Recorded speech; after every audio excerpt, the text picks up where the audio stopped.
Nous sommes vendredi et c'est l'heure des informations sur la télévision CVK. Un seul titre au menu de cette édition, la compassion du mouvement évangélique Rassemblement des élus de Dieu à l'endroit de CVK LVD suite au drame du 13 mars dernier. Bonsoir dames et messieurs et bienvenue à cette session d'information dont j'ai le plaisir de feuilleter avec vous. Sans transition aucune, nous le disions tantôt, une délégation du mouvement évangélique Rassemblement des élus de Dieu RED, conduite par son président, était dans les locaux de CVK-LVD pour constater les faits après le drame du 13 mars dernier et encourager le personnel de la structure. Il exhorte à chacun de mettre la main à la pâte pour la reconstruction de notre chaîne commune. Vraiment, c'est l'épreuve vraiment qui est survenue sur CVK-LVD. C'est notre famille qui est touchée aussi. Parce que vraiment, ça fait une grande œuvre pour beaucoup de personnes, que ce soit dans l'évangélisation et dans les conseils. Les gens aussi gagnent aussi leur consolation. Donc, cela fait que nous, on ne peut pas rester comme ça sans venir vraiment manifester notre amour pour CVK-LVD. Il est dit dans 1 Corinthiens 4, 7, qui te distingue des autres? Qu'as-tu que tu n'aies reçu? Si tu l'as reçu, pourquoi te glorifies-tu comme si tu ne l'avais pas reçu? Il y a des gens qui ont les moyens. Ils doivent savoir que c'est Dieu qui donne les moyens. C'est Dieu qui donne la vie, qui donne la santé. Et toute personne qui est consciente, qui se dit vraiment qu'il aime Dieu là, il doit réellement puiser dans ces ressources que Dieu lui a données là pour venir soutenir cette œuvre-là au nom de Jésus. Les propos ont été recueillis par Abibalaï Bouraima et Yannick Kaboré. Le gouvernement burkinabé a réuni les chefs coutumiers et religieux hier dans la salle de conférence du ministère des Affaires étrangères pour leur demander leur apport dans la lutte contre le terrorisme au Burkina Faso. Pour le gouvernement, les autorités coutumières ont toujours su apporter une solution au problème du Burkina Faso depuis 1932, dont date à laquelle le Burkina Faso, sinon la Haute-Volta, a été supprimé. C'est un reportage signé Abibalaï Bouraima. Comme nous le savons tous, les gouvernements successifs du Burkina Faso, depuis l'avènement du terrorisme en 2015, cherchent des solutions par tous les moyens pour nous sortir de cette situation sécuritaire très difficile. Ce gouvernement-ci, quant à lui, pense qu'il trouverait une solution adéquate en impliquant toutes les couches sociales. Hier mercredi, c'était avec les représentants des partis politiques. Et ce jeudi matin, c'est le tour avec les chefs coutumiers et religieux. Toujours le même rappel, ne confondons pas les terroristes avec une communauté ethnique ou encore une religion. Il n'y a pas d'amalgame à faire entre le terrorisme et les ethnies. Il n'y a pas d'amalgame à faire entre le terrorisme et les religions. Les terroristes, ils vont utiliser la religion, notamment l'islam, nous tous, moi je suis musulman, pour pouvoir captiver nos populations, notamment les plus jeunes. Il a si bien dit. Il va utiliser l'ethnie pour pouvoir captiver ces jeunes-là. Parce qu'ils savent que c'est les fibres sur lesquelles il faut exploiter pour pouvoir mobiliser les gens. Mais nous sommes clairs et nous souhaitons que tous les Burkinabés soient transparents et clairs sur ce point. Aucun amalgame n'est fait à ce niveau. Mais vous allez voir que les non-cités, ils vont utiliser quelque chose islamique, quelque chose État islamique, ou bien ils vont utiliser des noms pour pouvoir s'aimer les doutes en nos sein. Mais je tiens également à rassurer, comme le présentateur l'a souligné, qu'il n'y a pas d'amalgame à faire. Il n'y a qu'un seul Burkina, il n'y a qu'un seul peuple burkinabé, et actuellement on a besoin de tous les efforts des Burkinabés pour pouvoir mener cette lutte. Au-delà des efforts militaires, il y a des efforts non militaires.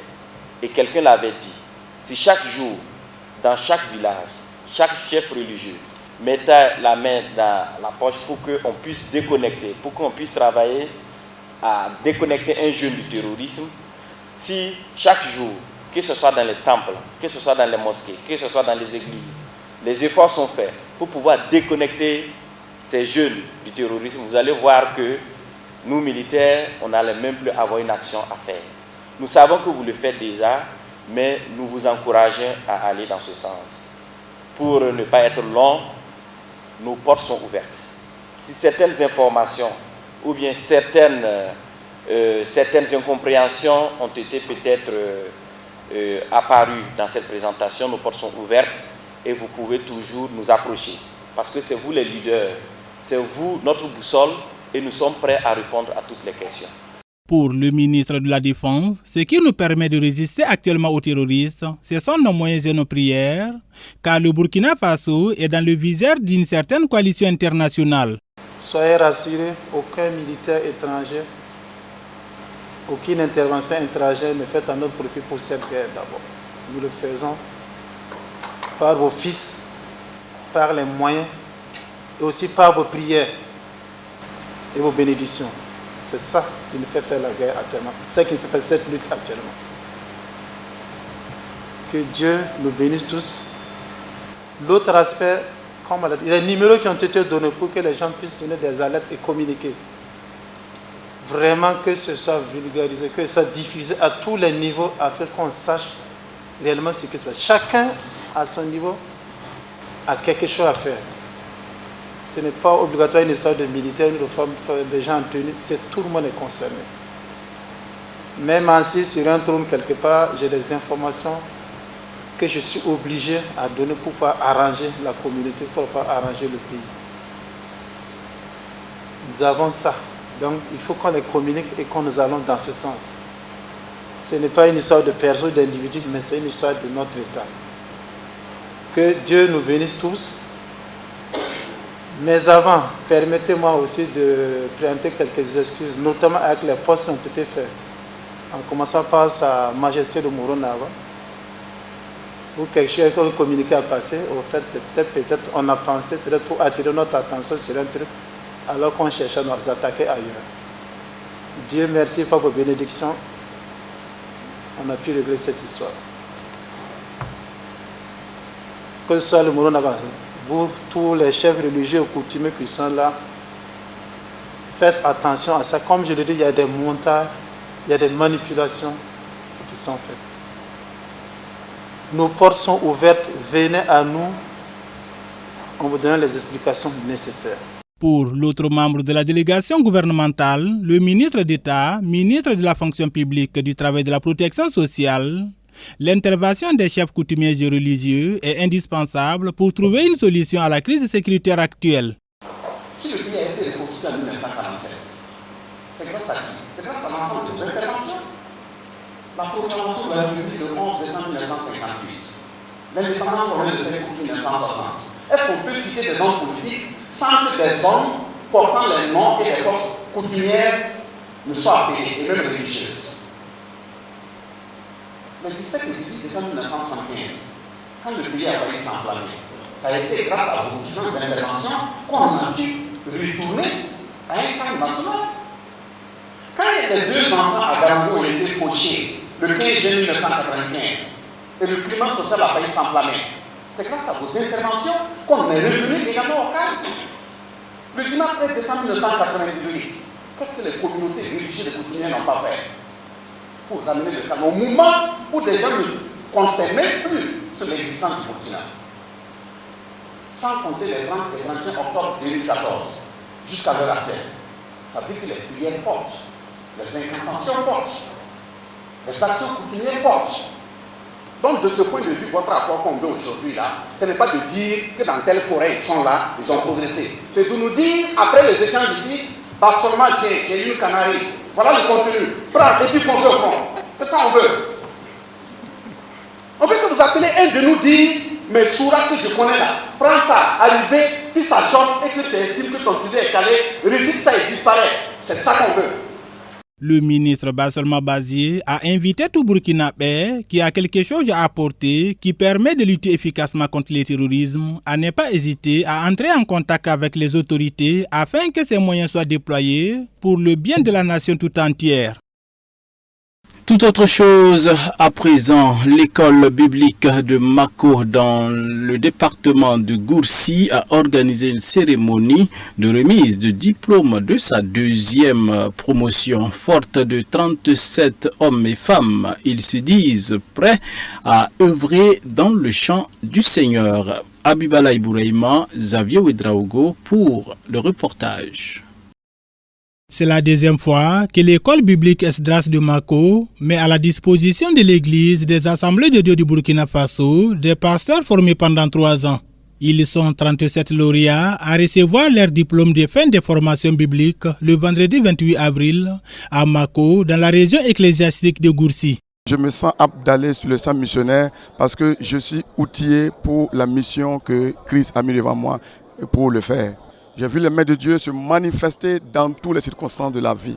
Dans toutes les épreuves que nous avons passé des bons moments avec nos responsables, nous avons passé des difficultés, nous avons passé des épreuves, mais en dépit de tout ça, nous avons vu la bonne main de Dieu. C'est ce qui m'a beaucoup marqué.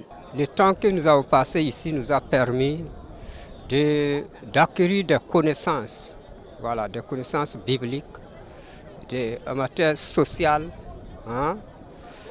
académique. Nous avons quelque chose à donner au peuple de Dieu. Nous avons quelque chose à apporter pour le rayonnement du corps de Christ, pour l'avancée du royaume de Dieu. L'école biblique Esdras de Mako s'est donnée pour mission de former des pasteurs dévoués et intègres pour impacter le monde par la refondation des valeurs saintes, le réveil et le rayonnement par l'évangile de Jésus-Christ. Les modules qui les permettent d'être des pasteurs sont des modules arrêtés par le Larongo, par les assemblées de Dieu et qui est respecté dans toutes les écoles bibliques, dans toutes les autres écoles bibliques. Mais une école biblique peut être particulière en ajoutant son grain de sel. Par exemple, ceux de Narbaré, ils ont ajouté quelque chose qui est l'agriculture, quelque chose comme ça. À Koubri, ils peuvent ajouter quelque chose. Ici, nous sommes à nos débuts, mais on pense à avoir une spécificité concernant cette école. Mais pour l'instant, ce n'est pas encore très clair. L'école biblique Esdras de Mako est dotée d'une grande église et de plusieurs dortoirs flambant neufs, l'œuvre d'une structure évangélique américaine appelée Priority One Missions. I have never seen anything like it. Quelque chose de semblable, des gens qui sont engagés et l'avenir pour l'église du Burkina Faso. Pour les nouveaux étudiants qui sortent aujourd'hui, de toujours compter sur Dieu, de toujours croire en Dieu et de s'assurer que Dieu tient leurs mains et Dieu va toujours les accompagner dans la victoire. Présent dans toutes les grandes cérémonies qu'organisent les différentes assemblées de l'Église des Assemblées de Dieu du Burkina Faso, le représentant du Bureau national des Assemblées de Dieu du Burkina félicite les responsables de l'école biblique Esdras de Mako pour le succès de cette promotion. Nous bénissons le Seigneur qui a permis qu'aujourd'hui nous puissions assister à la sortie, à la remise de diplômes à 37 nouveaux pasteurs qui vont donc aller dans les champs pour nous aider le Seigneur, en tout cas travailler à élargir le royaume de Dieu. L'Église des Assemblées de Dieu est très contente de cet engagement de ces serviteurs de Dieu et prie que Dieu vraiment les accompagne et les guide pour qu'ils viennent aider dans l'œuvre. L'école biblique Esdras de Mako est une école qui forme des pasteurs pour servir la cause de Christ. Pour cette deuxième promotion baptisée les bâtisseurs, les lauréats sont venus de plusieurs régions ecclésiastiques du Burkina Faso et aussi de la Côte d'Ivoire.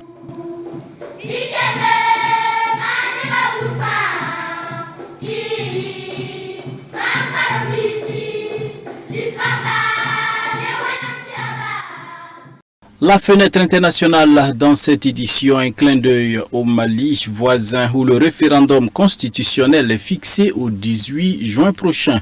Le projet renforce notamment le pouvoir du président. Dans cette nouvelle constitution, c'est le président qui détermine la politique de la nation. Suivez. Le Mali déroule son calendrier électoral. Première étape, le référendum constitutionnel. Les autorités de la transition ont publié vendredi la nouvelle date de ce scrutin, initialement prévu le 19 mars. Le collège électoral est convoqué le dimanche 18 juin 2023 sur toute l'étendue du territoire national et dans les missions diplomatiques et consulaires de la République du Mali, à le fait de se prononcer sur le projet de constitution annexé au présent décret. Les membres de forces de sécurité ouvriront le bal le 11 juin par anticipation. Le texte soumis au vote renforce les prérogatives du président. Ce dernier détermine la politique de la nation, nomme le Premier ministre et ses ministres et met fin à leurs fonctions. Le président peut aussi dissoudre l'Assemblée nationale. Le Mali, dirigé par des militaires, entame donc sa série d'élections vers un retour à l'ordre constitutionnel en mars 2024, théoriquement. Dernier élément de ce journal, le couronnement du roi Charles III. Les pays du Commonwealth se préparent. Eh bien, depuis quelques jours, les répétitions s'accélèrent à l'approche du couronnement du roi Charles III qui aura lieu demain samedi 6 mai. Tous ces soldats, environ 400, préparent pour un défilé commun. Ils sont membres des forces armées des 33 pays et territoires du Commonwealth. Depuis quelques jours, les répétitions s'accélèrent à l'approche du couronnement du roi Charles III qui aura lieu ce samedi 6 mai. Tous ces soldats, environ 400, se préparent pour un défilé commun. Ils sont membres des forces armées de 33 pays et territoires du Commonwealth. Parmi eux, plusieurs pays africains comme le Kenya et l'Ouganda. Élisabeth II est devenue reine au cours de sa visite au Kenya en 1952. Depuis lors, les relations entre le Kenya et le Royaume-Uni sont excellentes. Il en va de même pour le couronnement du roi en ce moment. C'est tout à fait normal pour nous en tant que Kenyans de comprendre à quel point c'est important. En l'espace d'un an, l'Ouganda participe pour la deuxième fois à un événement historique pour le Royaume-Uni. Ce qui témoigne de la solidité des relations entre les deux pays. Mais cet enthousiasme n'est pas partagé par tous les pays. C'est le cas notamment du Belize et de la Jamaïque, dont les dirigeants ont quelques heures avant ce couronnement publiquement affiché leur volonté de devenir des républiques, comme l'a fait la Barbade en 2021. C'est tout pour ce soir, dames et messieurs. Mais avant de nous quitter, la pensée de Dieu en ce vendredi soir est tirée de Philippiens 1, verset 6.